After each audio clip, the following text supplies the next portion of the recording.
Welcome, and for today's exploration we're going to be exploring Moscow, starting with the Kremlin, Russian citadel or complex fortress in a city. We're also going to be taking a look at Moscow State University, the main building, considered by many to be the building number one in Tartarian or Old World explorations. This is one of the quintessential buildings that represents all that we explore each and every day. But there's so many more things to unlock in Russia. We even have the Bolshoi Theater, and while we're not showcasing it in this particular exploration, it will be featured in a subsequent exploration. We're going to be taking a look at some of the aspects that revolve around Moscow, reflecting many cities in the western portion of Europe and the United States. We do see similarities with the incredible architecture, the stunning achievements of arcs and columns and pillars, and of course our favorite pediments. They call Moscow the Third Rome, and perhaps that's not an appropriate sobriquet. But there's so much more to Moscow, and there's so much more to our explorations of Russia. St. Basil's Cathedral. I remember when I was a child, I used to think that St. Basil's Cathedral was actually the Kremlin itself. And I couldn't be more wrong, because St. Basil's Cathedral is not even within the Kremlin complex. It's actually located on Red Square.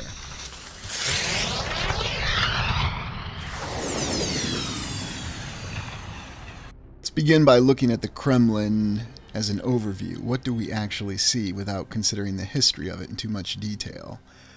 The Kremlin actually represents a fortress complex in Moscow. It means citadel or fortress within a city. The Kremlin was originally populated by Finnic peoples and Slavs, the official history tells us, until it was built up by Ivan III, or Ivan the Great, the Grand Prince of Moscow, prior to the family being recognized as czars, originally by the Habsburgs, one of the most powerful families in Europe at that time. Ivan brought in a couple architects from Italy from the Renaissance period, and that's how the official history explains the presence of this exceptional fortress complex in Moscow. And this fortress complex is indeed very impressive. It consists of many different types of buildings within a walled compound, protected by numerous towers. Looking at the overview of the Kremlin, we see the impressiveness of this complex of many buildings protected by a wall. We have an arsenal or an armory that we'll be taking a close look at. We can also see that this series of buildings is protected by the wall in these towers, such as Troitskaya Tower, which is now the main public entrance to the Kremlin, although that was not always the case. We also see that there are several other towers, such as Spasskaya Tower, which was the original grand official entrance to the Kremlin. We also have a complex of cathedrals, many cathedrals compiled within a small area. And we have the most impressive Grand Palace of the Kremlin, which is currently the official residence of the Russian president. There are many different maps of the Kremlin, and sometimes it's difficult to get a sense of your bearings given how extensive this fortress complex truly is. What does this fortress complex really represent, though? What was it originally? When we look at the different depictions, we see a very large amount of very impressive buildings in a small area. It seems that from our explorations, this represents some other sort of complex from another time and another civilization. The details and the beauty have been somehow preserved through time, many governments and many different calamities that have occurred. And no, the Russians won't call that tower a telescope, they'll actually call it a tower. And you can see next to the Grand Palace of the Kremlin and the cathedrals. The cathedrals having so many in such a small area, and we'll be looking at several of them. We'll be told that it's because of the breakdown of religious divisions, and that's why we have all these cathedrals. And we'll also be told that the entire reason for the existence of the Kremlin is because of the preference of the Grand Prince of Moscow, and subsequently the Tsars. We'll also be told that Ivan the Great was succeeded by Ivan the Terrible, who was the first official recognized Tsar. Not exactly a non-ominous name, although it'd probably be a little bit more ominous if it was Ivan the Wonderful. I mean, it's either the Great or the Terrible. Ivan's really the Russian equivalent of the name Henry, when you see all the times the name Henry appears in European history. These are some of the most impressive edifices that I've seen. And we go back to our St. Petersburg exploration, and we often ask the question, why is it in Russia that some of the finest examples of these older buildings have survived? And I'll admit, given my own background, I have a couple different backgrounds that one would think I would be predisposed to having a very certain feeling towards Russia as a whole. And I've learned to overlook those feelings over time because I've found that people are people, and oftentimes people have many of the same impulses, the same wondrous qualities, and the same difficult qualities that you'll find in people across the land. What was the origin of all of these incredible edifices, every tower, every wall, every palace, every cathedral? I find it difficult to believe that it was all brought about by one monarch inviting some random architects from Renaissance Italy to come to Moscow in the cold at a time when travel was difficult, communications were challenged, and let's not even talk about logistics. Of course, we go back to the reference. Logistics are only impossible until they're not. And when there's a good explanation, you can suddenly build impressive palaces, immense cathedrals, establish walls, and produce any infinite number of bricks that you require to achieve all these stunning wonders that still stand to this day. I have to say that when it comes to a number of beautiful, extraordinary buildings compiled in a very small area, there's very little across the land that match the Kremlin. We've looked at the Tsar Bell before in the St. Petersburg exploration, and its physical location is in the Kremlin. Remember that this is the largest bell in the world. We also have a Tsar cannon, the largest bombard in the world by caliber. Sorry, Scottish fans and Mons Meg, it's impressive, but it's not quite as large as the Tsar cannon. We also have the bell tower of Ivan the Great. What was the original function behind all these edifices and these architectural achievements that stay with us still? These palaces that continue to garner our attention and are toured by so many every day. Yes, this is an area that is open to tourism, and there is an official entrance that we'll take a look at, even though we're told that the original function of the Kremlin was to be a fortress within a city. It was to protect the very seat of the original Russian government. And Kremlin is even synonymous with Russia as a nation and its predecessor, the Soviet Union. It's also stunning to me that all of these buildings have survived, especially the challenges of multiple world wars and even a historical period called the Time of the Troubles that was brought about due to a secession crisis after Ivan the Terrible accidentally killed his own son, and his less qualified younger son had to ascend to Tsar and was quickly ousted. And in a series of secession crises, we see that the Kremlin was occupied by Polish forces for 2 years. Once again, the difficulties of logistics, which are only impossible until they're not. There is no shortage of achievements within the Kremlin. The palaces are some of the finest palaces that you'll ever see. And off to the right here you can see the Cathedral Square, a large grouping of cathedrals, all within this small complex. The Kremlin, we're also told historically, had even more impressive buildings in the distant past, and we look at some of the older photos, and we can see that that's true to some extent, but how true it is we don't know. We're also informed that during the communist regime in what used to be the Soviet Union, that many of these wonderful edifices were torn down to make more room. We start by looking at the Kremlin Armory, constructed in 1508, and we see a very impressive structure. And one of the things that always reaches me is just how they're able to achieve these stunning architectural achievements well before the Industrial Revolution. They managed to craft all these materials, and the answer will always be because they had all the labor that they needed, and they had all the time. Although, once again, the construction timelines on many of these buildings is very challenged. And we're reliant on a historical account that's been passed down for hundreds of years. So while it may seem like having more time offers more of an explanation to these buildings, the official history tells us that many of them were constructed in record time. We don't have the hundreds of years of timelines behind some of the cathedrals that we do in other parts of Europe. And make no mistake about it, Kremlin in Moscow is within Europe. We're not east of the Urals yet, which is considered the dividing line between Europe and Asia. This almost reminds me of the interior of the White Castle in the movie Kroll. Very impressive ceiling, and once again we see decorated columns, and this is within the armory itself.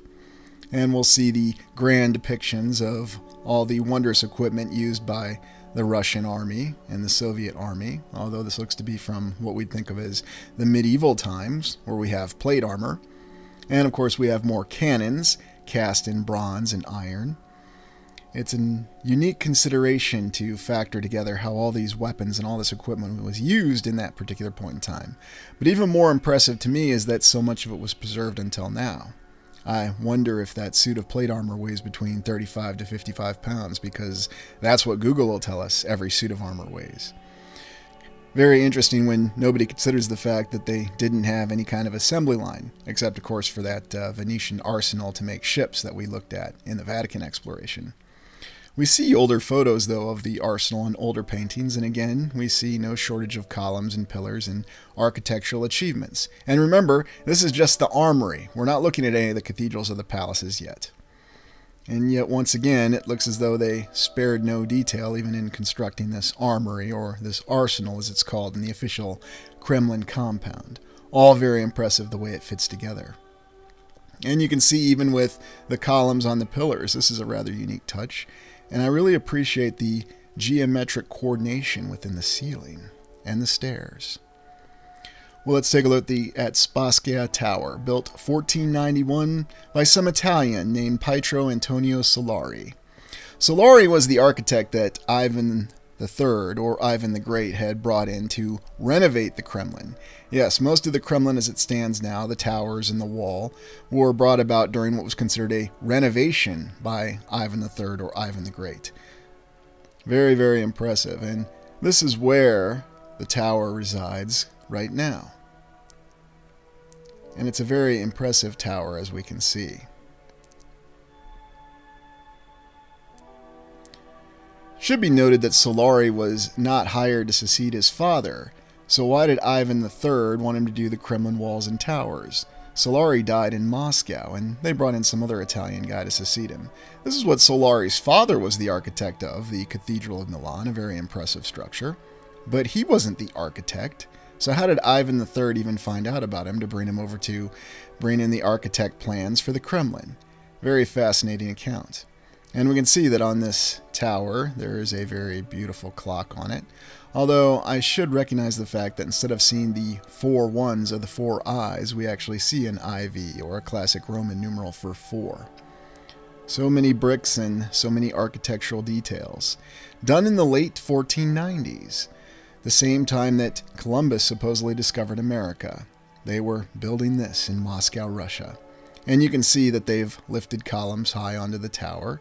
You can see that the clock is very impressive, and even the supposed age of some of the bricks, perhaps visible in this particular photograph.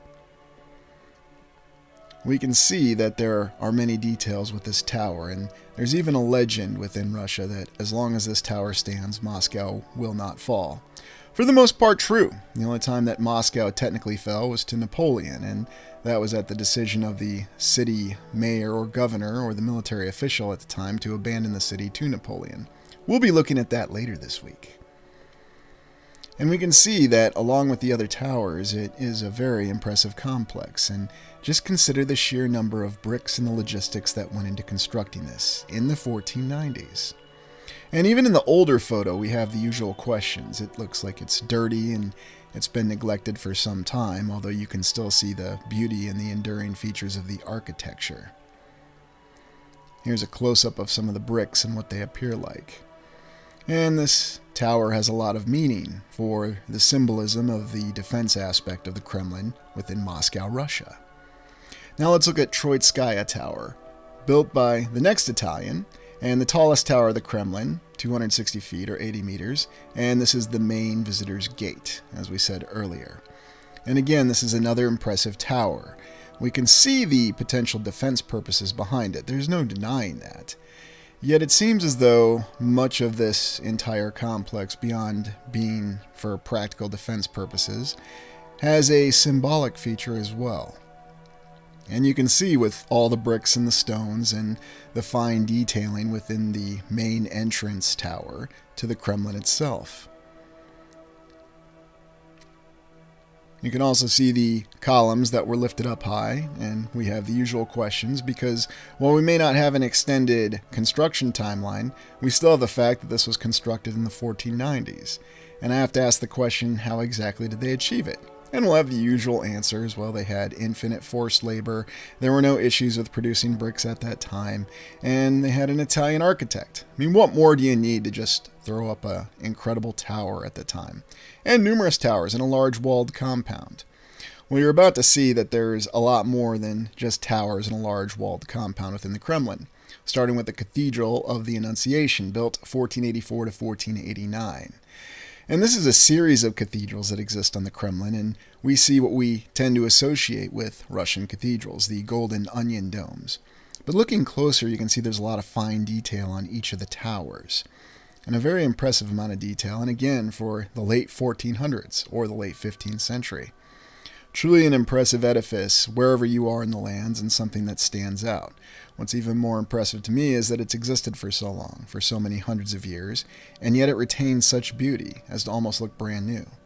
And this is one of the few photos of the interior that we have of it, and we can see an impressive chandelier and an almost factor of agelessness that accompanies these cathedrals. Let's take a look at the Cathedral of the Archangel, built 1505 to 1508, just a little bit later than the previous cathedral and in the same general vicinity on the Kremlin, or Cathedral Square.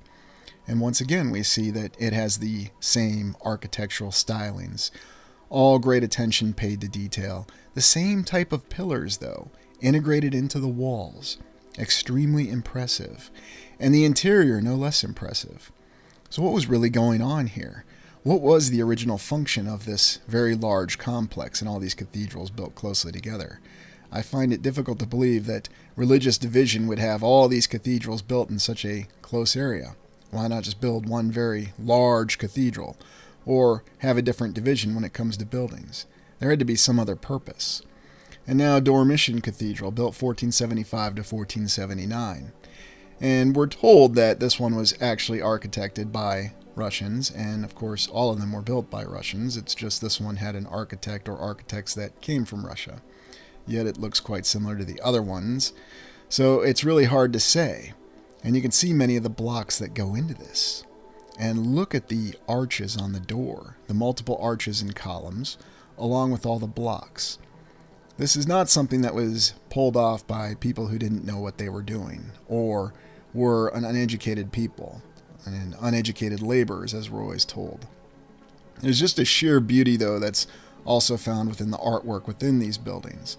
And that's why we have to question this account that we're given about all of these buildings and this entire complex being done by the purposes of a monarchy and with the assistance of architects that came from different lands. Well, if they had knowledge of what architects were doing in Italy, why didn't they have knowledge of what architects were doing in Southeast Asia?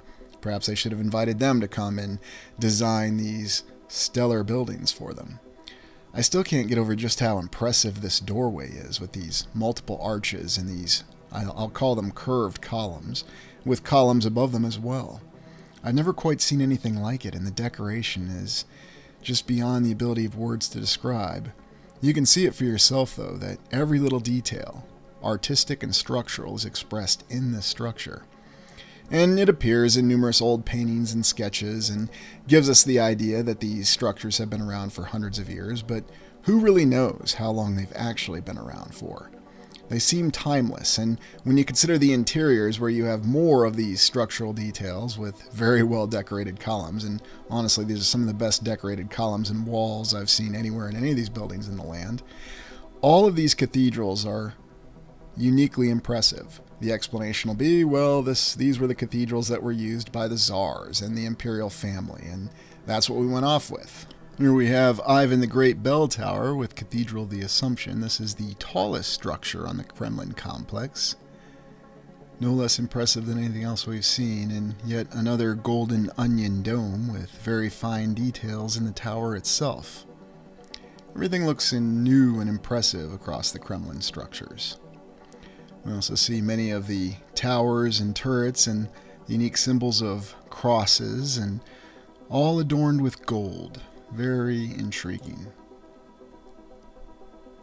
And now we move on to the Terem Palace, built 1635 to 1636, supposedly replacing an earlier portion of it. And again, we see that in this account, much as we see it in many other cities with great edifices, that there are buildings that are built to replace the older buildings. And even though it's a longer timeline, this is supposedly the residence of the Tsarina, or the Empress, and the family.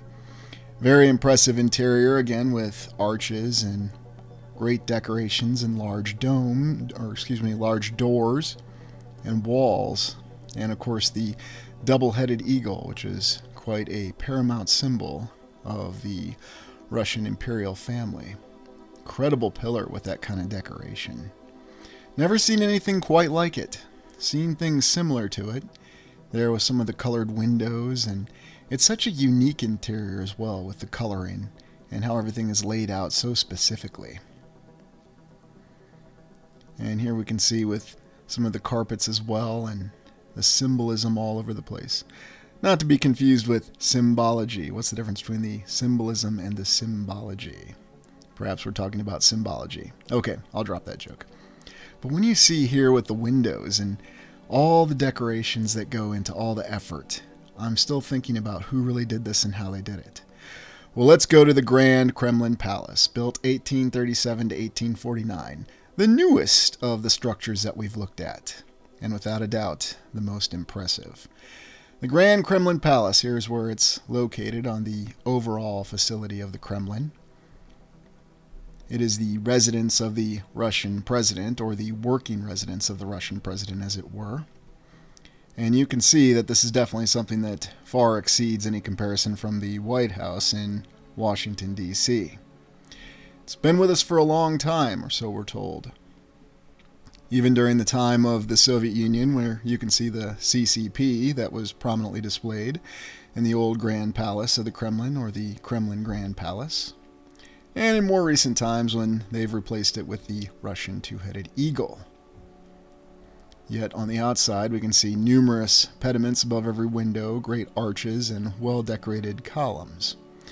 Here's how its layout is seen from the outside of the Kremlin, with the wall and some of the cathedrals next to it that we just looked at. And you can see, even in the distance, the Great Tower. But it's the interior of this palace that is stunning beyond the ability of words to describe. And we recall what we saw with the Winter Palace up in St. Petersburg. And yet here we have actual photos of all of these stunning halls. And the great halls named after the 5 orders of Russia. All of them in their beauty and their glory.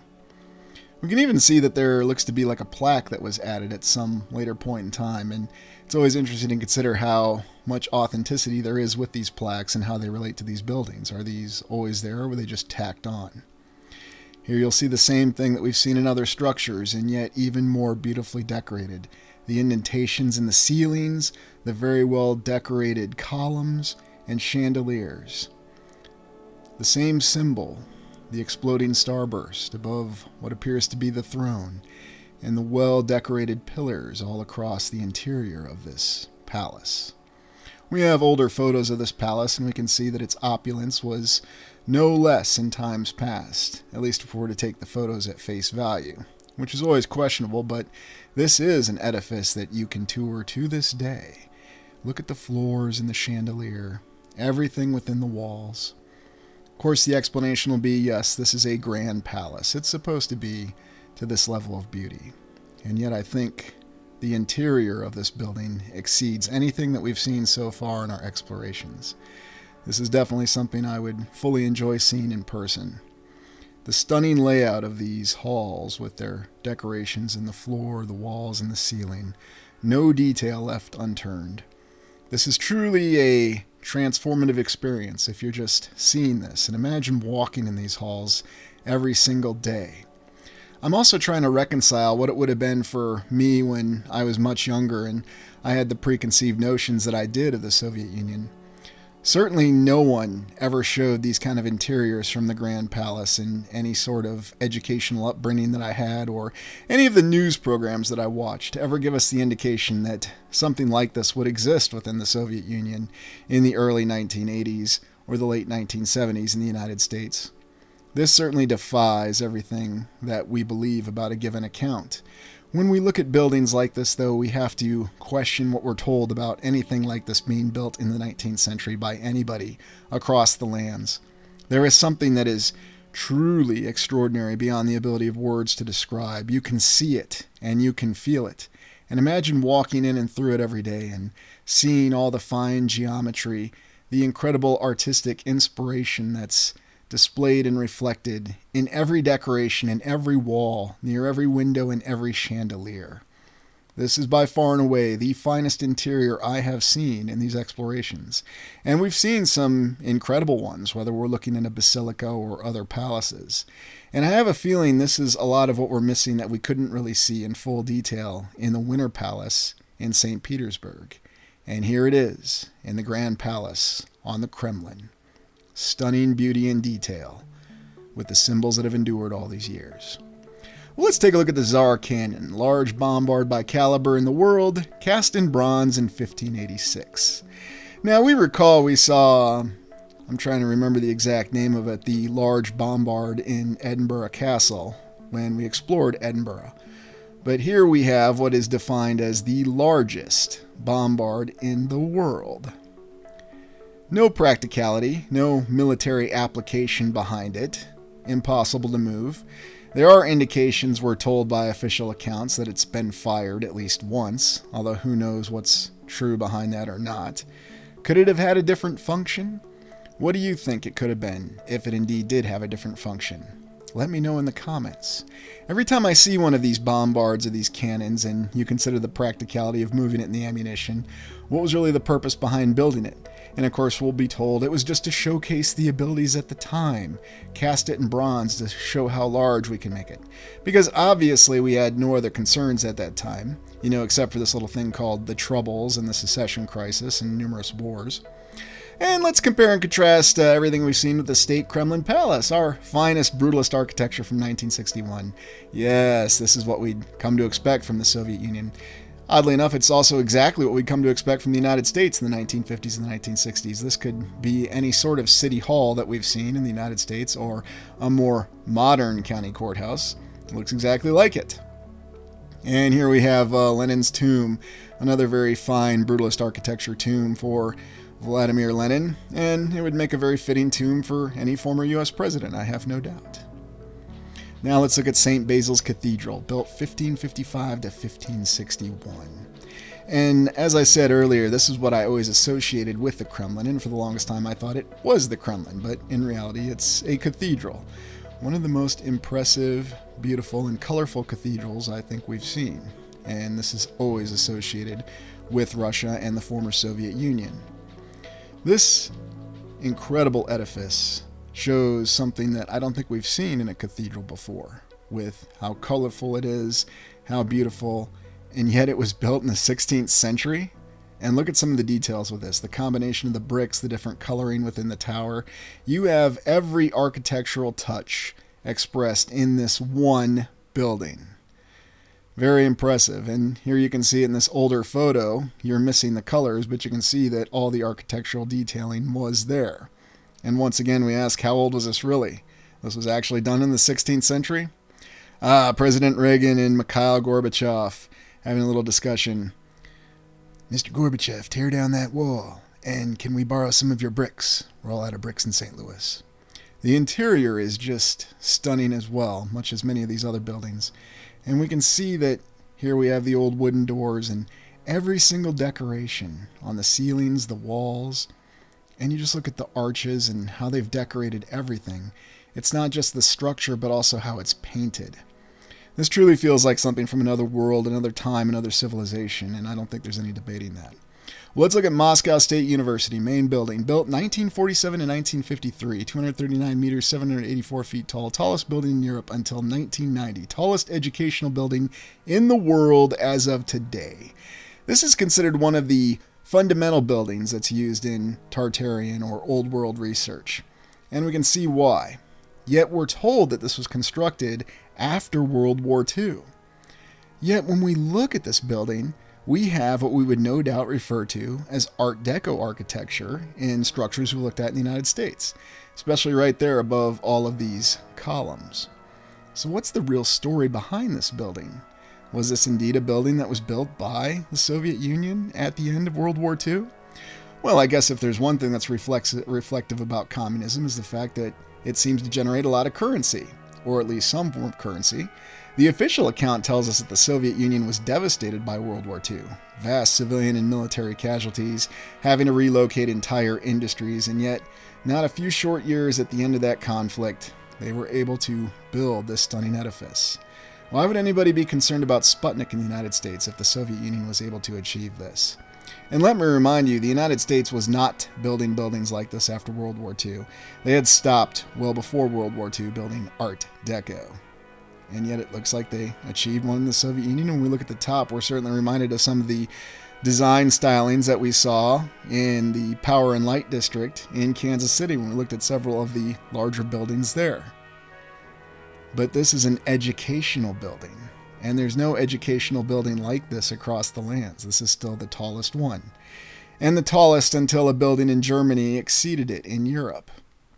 Very impressive interiors as well, with columns and everything else arrayed with it. So I'm just trying to reconcile exactly how this was achieved. Or are we not given the actual official account? Is there more of a story to this building?